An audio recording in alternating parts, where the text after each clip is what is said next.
ఏమండి ఆ స్వాతంత్రం గురించి ప్రభు ఇక్కడ మాట్లాడుతున్నారని కేవలం పాపమును క్షమించడం కాదు, పాపపు నియమమును కూడా తీసివేయగలిగిన శక్తిమంతుడైన దేవాది దేవుడు ఆయన.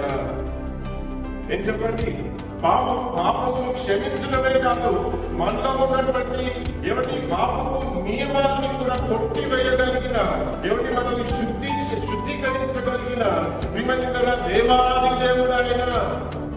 అందుకనే అంటున్నాడు, ఈయన వాక్యములను ఏమిటి ఈయన వాక్యముల ప్రకారం మీరు నడుచుకుంటే చాలు, సత్యాన్ని మీరు తెలుసుకుంటారు. సత్యమును మీరు తెలుసుకున్న వెంటనే ఆ సత్యం మీరు తెలుసుకున్న సత్యమై మీరు ఏం చేస్తుందంట, మీకు నిజమైన స్వాతంత్రమును కలగజేస్తుంది. ఈ స్వాతంత్రం మనం పొందుకోలేదనుకోండి, నిజమైన స్వాతంత్రం మనం పొందుకోలేదనుకోండి, మనం పాపములకు బానిసలుగానే ఉంటాం. ఏమిటి పేరుకి రక్షణ